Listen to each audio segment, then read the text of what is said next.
Cahaya hanya dapat menyampaikan dua informasi, terang dan gelap. Lalu bagaimana serat optik dapat mengirimkan yang rumit? Dunia digital yang berwarna-warni ke tangan kita. Ingin tahu jawabannya? Pertama-tama kita perlu memahami 0 dan 1. Betul, yaitu sistem biner.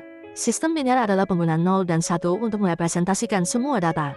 Lalu bagaimana kedua angka ini membentuk dunia digital yang besar? Pertama kita harus tahu, satuan dasar komputer adalah transistor. Transistor tidak dapat memahami tulisan apapun, gambar atau suara. Satu-satunya yang bisa dikenali adalah aliran listrik dan tidak ada aliran listrik. Ketika transistor tidak dialiri listrik, kita menggunakan 0 untuk mewakili. Dan saat dialiri listrik, kita menggunakan 1. Dengan ini, kita memiliki dasar dari sistem biner. Di dalam prosesor ponsel dan komputer kita, terdapat miliaran transistor yang digunakan untuk memproses dan menghitung 0 dan 1 ini. Mari kita lihat bagaimana sistem biner membentuk teks. Sebenarnya setiap huruf dan simbol memiliki kode biner yang sesuai.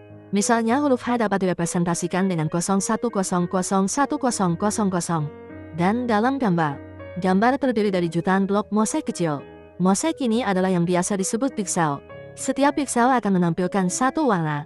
Dalam kehidupan sehari-hari, menggunakan merah, cian dan kuning dapat menghasilkan semua warna. Sedangkan warna primer dunia digital adalah merah, hijau, dan biru.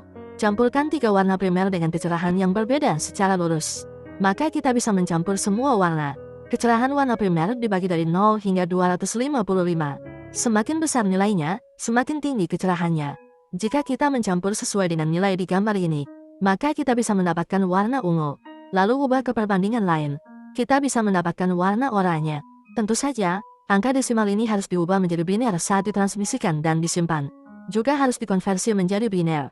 Warna oranye terdiri dari tiga warna primer dengan kecerahan tertentu. Warna primer juga direpresentasikan oleh rangkaian 8 digit biner yang sesuai. Warna dikonversikan menjadi 0 dan 1 dengan cara ini. Kartu grafis mengontrol warna yang harus ditampilkan oleh setiap piksel. Puluhan ribu piksel dapat disusun menjadi satu gambar utuh. Selanjutnya, mari kita pelajari tentang audio. Kita ambil grafik gelombang dari suatu segmen audio. Kemudian lakukan pengambilan sampel dengan interval waktu tetap. Pada sumbu horizontal dan vertikal, tandai setiap titik sampel dengan nilai. Kita juga perlu merekam nilai-nilai ini dalam biner. Grafik gelombang yang dibentuk oleh nilai-nilai yang koheren ini dapat mengendalikan gerakan diafragma speaker. 0 dan 1 dikonversikan menjadi audio dengan cara ini. Jadi, kembali ke pertanyaan di awal. Data yang ditransmisikan melalui serat optik pada dasarnya adalah 0 dan 1 ini. Cahaya yang terang dan gelap masing-masing mewakili 0 dan 1. Cahaya sebagai cara penyebaran tercepat. Kecepatan dalam ruang hampa sekitar 300.000 km per detik.